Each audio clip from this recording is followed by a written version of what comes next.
Magandang gabi po sa bawat isa and welcome to River of God Marilao Online Midweek Service. Amen po ba? So, ako po excited na ako na makasama ko kayo ngayon. Ako po ngayon ang iyong magiging tagapahayag ng salita ng Diyos ngayon. So, but before that, sige po, sama-sama po tayong magpuri at magsamba sa Diyos. Di po ba? Talaga naman dapat na tayo po ay kinakaugalian natin, lifestyle natin, yung pagpupuri at pagsamba sa ating Diyos. Samahan niyo po ako sa isang pagsamba sa pamamagitan po ng awit na ito. Sama-sama po nating awitin ito. This is your house. Right. As we gather in this place today, Holy Spirit, come and have your way. Have your way. As we lay aside our own desire, sweep across our hearts with holy fire. Oh, have your way. This is your house, your home. We welcome you, Lord, we welcome you. This is your house, your home. We welcome you today.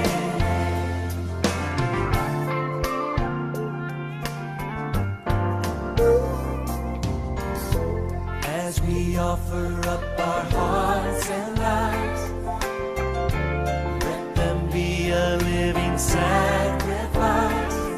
Oh, have your way. Be glorified in everything we do. Be glorified in everything we say. Oh, have your way. This is your house, your home. We welcome you, Lord, we welcome you. This is your house, your home. We welcome you today. As we pray, oh Lord, draw near. It's your voice, we long to hear. Oh, we long to hear from you. 'Cause this is your house, your home. We welcome you, Lord, we welcome you.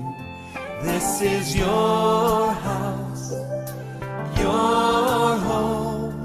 We welcome you today. This is your house.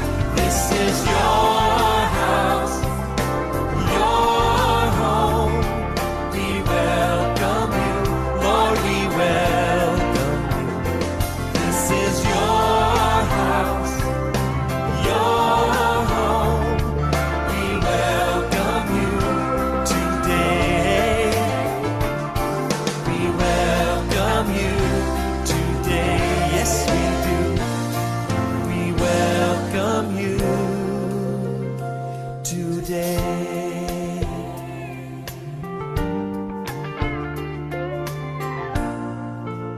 Purihin ang Diyos na buhay sa gabing ito.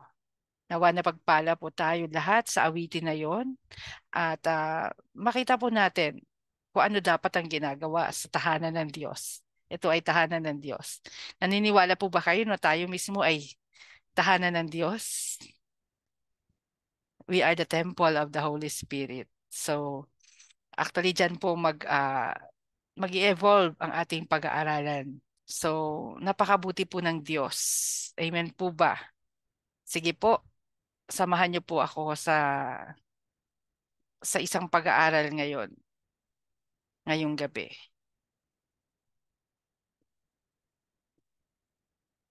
Hallelujah, purihin ng Diyos. Tunay, Panginoon, na This is your house.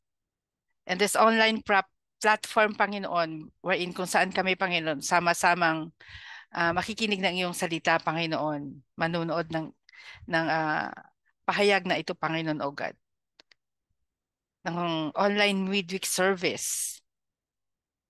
We declare, O God, na you are in our midst and you will be with us, Panginoon. You are going to anoint us with understanding, O God, of your words. Thank you, Jesus, O God. Salamat po sa iyong pagsama sa amin. Amen. Share ko lang po sa inyo yung ating lesson ngayon, yung ating topic ngayon. Uh, ito po ang topic na binabasa akin ng Panginoon. Tingnan po natin, kumustahin po natin, may kinalaman po ito sa templo ng ating Diyos na buhay. So, kanina po tinanong ko kung kumusta po tayo. Kanina po sabi ko nga, it's about the temple. Ang ating sarili ay templo ng banal na spirito. So, mula po sa Mark 11, chapter 11, verse 17, dito po magmumula ang ating pong pag-aaralan ngayong gabi. Amen po ba? So, yon. Mark 11, verse 17. So, sabi po dito, he said to them, the scriptures declare my temple will be called a house of prayer for all nations. But you have turned into den of thieves. Sabi niya ganon. Sige, tingnan po natin naman sa ibang translation. Sabi po dito, sa next translation, sabi niya, yung pangalawa po is in the NLT or New Living Translation. And he was teaching them and saying to them, is it not written, my house shall be called a house of prayer for all nations? But you have made it a den of robbers. Sabi po dito. Nakita po din sabi doon sa una, sabi niya, the scriptures declares, sabi niya, ang scripture ay sinasabi ay ganito. Dito naman sa isang translation, is it not written? Hindi ba nasusulat? Sabi niya ganon. So ang isang bagay po na nasusulat or a scripture, ano ba ito? Yung scripture po is a written sacred book, nakasulat na banal na kasulatan. So, I always go back po sa original translation kasi 'di ba kanina may isa akong translation na binasa and then another translation na binasa. But in the original translation, makikita po natin, sabi niya dito, has it been written? So, nakasulat, sabi niya gano'n. Pag sinabi nating nakasulat, pag tiningnan natin yung kahulugan nito in the Greek, that this is itong nakasulat na ito, which is also called the scripture, dun sa isang translation, is a written sacred book, banal na aklat. At sabi, ito ay mayroong high value and important, napakahalaga po nito. At inviolable. Pag sinabi nating inviolable, hindi dapat siya nilalabag. So, ibig sabihin, dapat sinusunod. Amen po ba? Hindi dapat nilalabag dahil ito ay importante at nakasulat sa banal na kasulatan, sa banal na aklat. So dapat hindi siya nilalabag. At yung mga nakasulat sa banal na kasulatan na ito, sabi niya, ito po ay naka-enroll with those whom eternal blessedness has been prepared. It is prepared for eternal blessedness. Pag walang hanggan. 'Di ba? Na blessedness. So, dapat sinusunod natin ito. Kumusta po? My house shall be called a house of prayer for all nations. Sinusunod ba natin ito?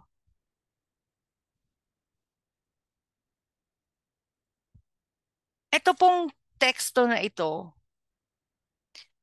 kung makikita po natin ang story po nito, bakit sinabi to ng Panginoong Jesus, this is actually from the mouth of Jesus. Siya mismo ang nagsabi nito. Sabi niya, ito po yung, nung sinabi niya po ito, ang senaryo po nito, bago nangyari yon, siya po ay papunta po ng Jerusalem.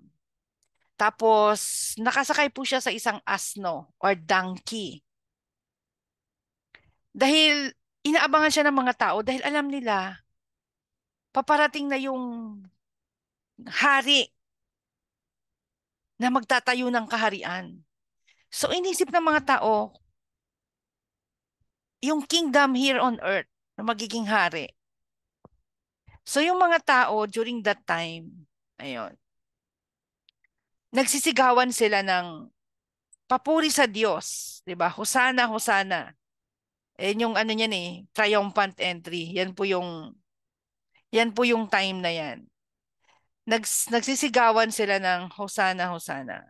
Na kung saan yung mga tao excited sila doon kay Lord. Talagang purihin ng Diyos, 'di ba? So wini-welcome siya ng mga tao. At pagkatapos po noon, ayun,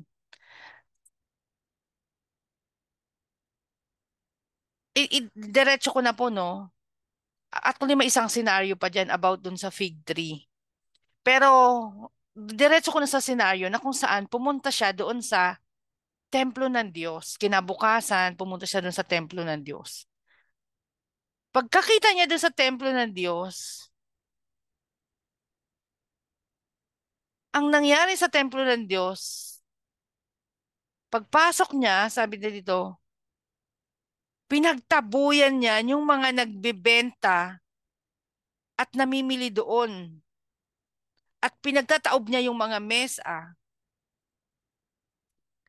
ng mga nagpapalit ng salapi. So may mga money changer doon at mga upuan na nagtitinda ng kalapati. So ginawang marketplace, ginawang palengke. Yung templo ng Diyos, kaya naghalit si Lord. Pinagtatataob niya yung mga mesa. Kaya niya, sinabi po ito, nasabi niya, nasusulat, sabi niya, nasusulat, ang aking tahanan ay tatawaging bahay dalanginan ng lahat ng bansa. Ngunit ginawa niyo itong lungga ng mga magnanakaw. So imaginein mo yun, no? Ginawang lungga ng magnanakaw. Kaya pinagtataraob ni Jesus yung ano, yung mga mesa doon, yung mga gi- gamit nila doon sa paninda, nagalit talaga siya. Eh sabi dito, hindi ba nasusulat sa banal na kasulatan? Pag nakasulat sa banal na kasulatan, dapat ito ay sinusunod. Inviolable. Hindi dapat nilalabag. So yun po yun. Pag sinabi nating of prayer, house of prayer, sa Greek po, yung house po is oikos. At yung prayer naman, ayan, galing sa salitang prosyokes. Ayan. Na ang ibig sabihin, galing yung prosyokes po, galing sa salitang prosiox, nang ibig sabihin towards or exchange. So, ang prayer, supposedly sabi niya, merong exchange of prayer or exchange of wishes na nagaganap dito sa aking tahanan, dito sa aking templo, dito sa aking bahay. Exchange of prayer. So, ibig sabihin, nagpapanalanginan yung isa't isa. Amen po ba? Hindi lang yung, ay, akin lang ipapanalangin ko. Pamilya ko lang ipapanalangin ko. Hindi. Talagang there is an exchange of prayer. Dapat ito yung ginagawa sa tahanan ng Diyos. Pag sinabi naman nating house, sabi niya, my temple, my house, sabi niya dito, shall be called a house of prayer. It can pertains to yung physical building, yung physical church natin, na church building, na kung saan doon nagagather yung mga mananampalataya. Pag sinabi nating oikos or house, ibig sabihin din nito, it's a dwelling place of prayer. Na kung saan doon nananahan yung tahanan ng mga panalangin natin. Hello, kumusta po? If there is an exchange ng mga panalangin at ito'y tahanan ng panalangin natin, ito po ba talaga ay nangyayari sa ating mga tahanan? Sa ating tahanan ng Diyos dito sa church natin? O baka naman sa church natin, hindi lang siya den of thieves, hindi lang siya lungganang magnanakaw, sabi doon, kundi lungganang tsismisan. O kaya lungganang kung saan nandun yung mga curses. Kasi instead of prayer, ang ini-exchange doon sa templo, exchange ng maaanghang na salita. Exchange ng mga curses. Ang sabi ng Panginoon, this is inviolable, hindi dapat nilalabag. Sa tahanan niya, sa templo niya, ito ay tatawaging tahanan, bahay, dalanginan. Amen po ba? At hindi lang doon nag-e-end. Sabi niya, my house shall be, or temple shall be called a house of prayer for all nations, ng lahat ng nasyon. Pag sinabi nating nasyon, ayan, ang ibig sabihin ng nasyon, it's a household. Halimbawa, itong buong angkan na to, itong buong pamilya na to, itong buong lahi na to, itong buong race na to, itong buong itong kalipulan ng mga tao na to, it's called a nation. Hindi lang po bansa na country, bansa or country katulad ng Philippines, Israel, China, Korea, USA. Hindi lang ganon. Pag sinabing nation, it's a group of people. So yon. So hindi lang din ito mananampalataya. Hindi lang to house of prayer for the believers, but for all. Kahit unbelievers, kahit Gentiles, pwede dito na ipanalangin. Maging house of prayer nila. At wag daw natin gawing den of robbers or kuta ng mga magnanakaw. Bakit ganun na lamang napakahalaga ng gawain sa templo ng Diyos o ng ginagawa sa templo ng Diyos? Mga ginagawa sa templo ng Diyos. Bakit ganun napakahalaga sa Diyos? And He made it as scripture. Ibig sabihin, inviolable, hindi dapat nilalabag. Kung makikita po natin, ayun, kung makikita po natin, during the time of uh, sa Old Testament, sa Garden of Eden pa lang, you know, we are created to have fellowship with the Lord. Kaya nga nilikha tayo ni Lord according to His image. Amen po ba? Tayo po ay nilikha ng Diyos according to His image.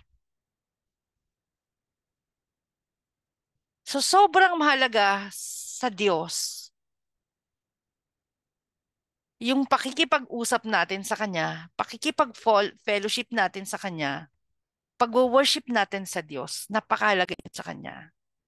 Kaya nga yung time nang si Adam and Eve ay nagkasala, Sinuway nila yung utos ng Diyos na huwag kainin yung puno doon sa gitna ng Harden ng Eden.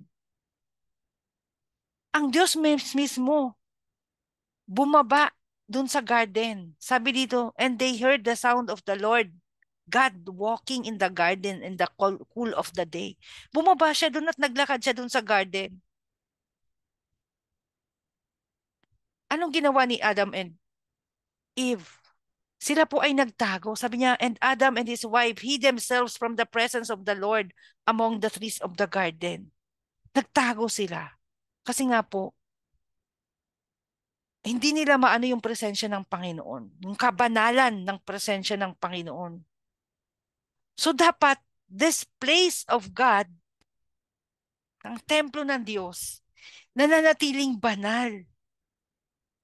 This is a sacred place for the Lord. Hindi dapat yung gawain ng ah ng sanlibutan, ng gawain ng mga kasalanan, ay dito natin ginagawa sa templo ng Diyos. Amen po ba? Sabi ko kanina, sino ba yung templo ng Diyos? Di ba hindi lang siya yung building?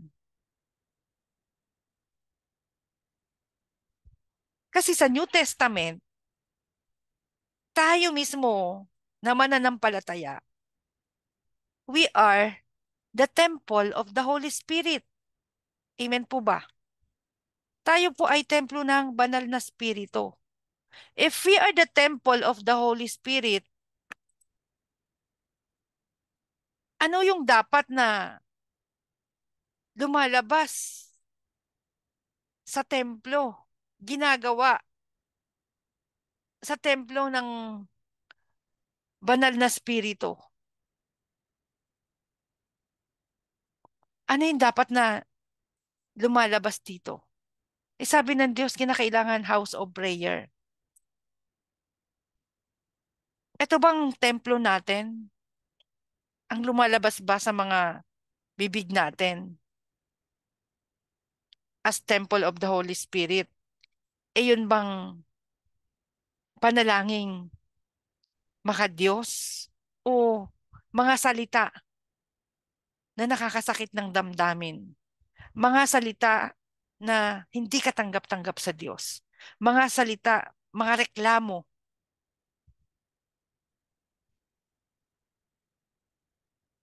Ano ba yung kaganapan sa ating eklesiya, sa ating church? Ano ba yung kaganapan sa ating tahanan mismo na kung saan? Sabi ko nga kanina, ang isang pamilya is considered as nation. Ang isang lahi, ang isang angkan ay considered as nation. Sa ating tahanan, ano ba yung nangyayari? Is this a house of prayer?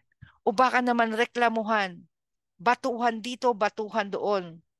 Batuhan ng maaanghang na salita, paninisi dito, paninisi doon. I-assess po natin. Kasi nga, tayo mismo na nakakilala sa Panginoong Jesus, tayo ay templo na ng banal na spirito. Sabi po yan sa 1 Corinthians chapter 6 verses 19 to 20. Sabi niya, do you not know that our bodies is the temple of the Holy Spirit, who is in you, whom you have received from God? You are not of your own. You were bought at a price, therefore honor God with your bodies. Sabi nun, dapat ino-honor natin ang Panginoon sa ating mga katawan. Dapat hindi natin nilalapastangan ang Diyos sa ating templo mismo. So, mula dito sa ating mga bibig, dapat nagkaroon ng pagbabago. Amen po ba? So, yun po. So, sabi ng Panginoon, kailangan nating gawin itong house of prayer for all nations. Ganun siya kahalaga sa Panginoon. Isang example pa po, aside from doon sa Garden of Eden, kung bakit pinapahalagahan niya yung kanilang templo, ang kanyang mga anak, aside from nilikha tayo sa kanyang kawangis. Alam niyo po, as a congregation, Kung maaalala nyo po, sila Moses, binigyan siya ng instruction ni Lord, sabi niya kay Moses. Ah, kung saan man sila nagka-camp, pinapatayo niya yung toldang tipanan. Ito po. Yan, yung sample na yan na nakikita nyo. Na kung saan, diyan po sila nag-gather together. Naghahandog sa Diyos ng burnt offerings, ng sacrifices nila. Tapos din sila nagpipray. Naghuhugas sila ng kamay. So makita nyo po, no? Actually, this pattern, ito po yung ginagawa, this pattern of worship, mula mismo sa Diyos ang instruction nito. Hindi po ito gawa-gawa lang ni Moses kasi para, para maganda, para may sistema. But this pattern, instruction mismo ni Lord, even kung gaano yung sukat, kung gaano yung ganito. At the formation na kung saan ang templo ng banal, itong tent na to, itong templo ng Panginoon, where they meet, ay nasa gitna po yan. At ito pong nakapaligid na to, they are the different tribes of Israel. So, nakapaligid po sila dyan. Nasa sentro po yung templo ng banal na spirito. So, in the Old Testament, in the midst of them is the temple of God. Na kung saan they meet, the presence of God is here. Dito po. May isa silang high priest na siya po yung tumutuloy doon sa Holy of Holies para kausapin ang Panginoon, maghandog sa Panginoon in behalf of all the tribes. Pero alam nyo po, ang tunay na plano ng Diyos in the book of Revelation, tayo po ay magiging priest of the nations. Magiging priest, kings and priest tayo ng mga bansa, ng mga nations. So dapat hindi tayo nananatili lang dito sa outer court in our worship. Let's go deeper, go inner, patungo dun sa holy place. Dito na po sa nasa loob nito, ng tent na to. This is the outer. And this one is the holy place or the inner court. And this one is the Holy of Holies. Na kung saan nandun yung Ark of Covenant. Yung mercy seat nandun. Dito po naman sa holy place, nandito po yung lampstand, the seven spirits of God, the table of showbread, where we communicate with the Lord. And ito po yung incense. Yung prayers po natin, dito po natin sinusunog. And it becomes an aroma, a sweet aroma unto God. So dapat po, in our house,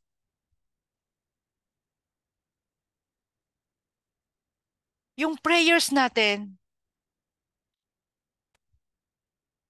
nata-turn into sweet aroma unto God. See, if we do not make ourselves,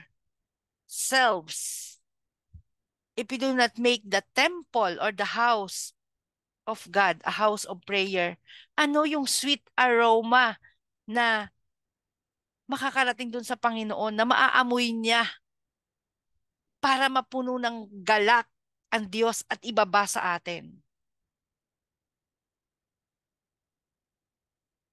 Kung ang pananambitan natin dito, oy, may ibibenta ako sa'yo. Oy, may chismis ako sa'yo.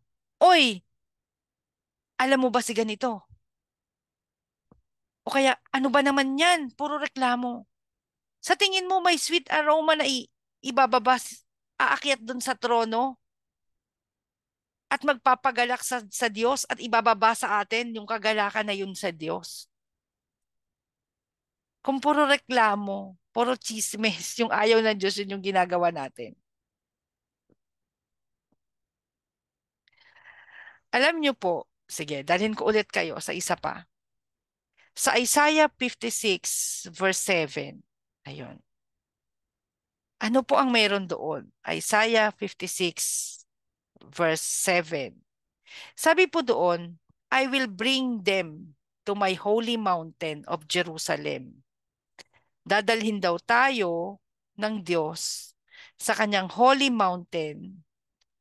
Sabi niya po, no? Of holy mountain of Jerusalem and fill them with joy in my house of prayer. Dadalhin tayo sa holy mountain of Jerusalem and fill them with joy in my house of prayer.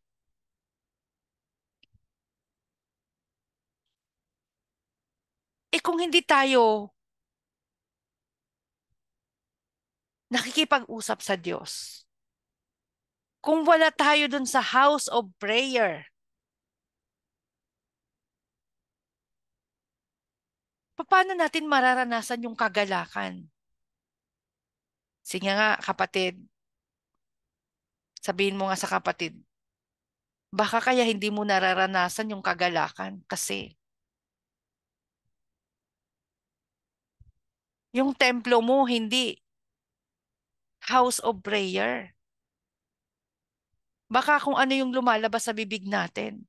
Baka kung ano yung usapan natin sa tahanan natin kasama yung mga pamilya. Baka puro reklamo. Baka puro batuhan. Baka puro exchange of maanghang na salita. Sa church natin, sa templo natin, sa church mismo natin. Baka puro reklamo, ano ba naman yan, ang daming pinapagawa sa akin. Hindi man lang ako nako-compensate. Hindi man lang nare-recognize yung ginagawa ko. Tingnan po natin. Is our house, is our temple a house of prayer? Ang sabi po dito, tuloy po natin ang Isaiah, no? 56 verse 7. I will accept their burnt offerings and sacrifices because my temple will be called a house of prayer for all nations. Tatanggapin daw natin yung lahat ng ating mga offerings sa Kanya. Ano man yung sacrifices na ginawa natin? Tayo ba ay naghandog ng ikapo? Tayo ba ay naghandog ng time para kay Lord? Tayo ba ay yung talento natin? Luto tayo. Tayo po ay nag-ibanghelyo. Kahit hindi alam ng mga pastor natin, we share the word of God. And then, dala-dala natin to doon. May patotoo tayo na ito yung nagawa ko ngayon para kay Lord. Sabi ni Lord, tatanggapin ko yan lahat. I will accept their burnt offerings and sacrifices. Yung mga sacrifices na ginagawa na sa natin para sa Diyos. Tatanggapin ni Lord. At ibubuhos na yung kagalakan. I will fill them with joy. Imagine mo yun, no? Kaya kung ngayon, kapatid, hindi mo nararanasan yung galak. Check your heart. Baka instead of incense of prayer, incense ng complaint ay mabaho yun. Hindi yun sweet aroma. Kung puro reklamo tayo.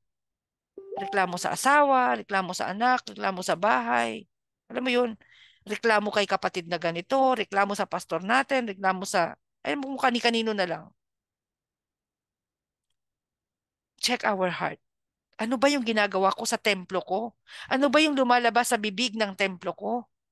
Ano ba yung pinag-uusapan sa bahay ko? Ng pamilya namin? Is it a prayer? Do we exchange prayer for one another? Check po natin. Baka sinisisi natin ang Panginoon kung bakit tayo mahirap, kung bakit hindi natin nararanasan yung kagalakan. Kasi pwede naman tayong Hindi ganun kadami yung pera. Pero na galak tayo. Amen po ba? Dahil na-enjoy natin yung presence ni Lord. Nandun, bukang bibig natin yung thanksgiving, pasasalamat, and we rejoice.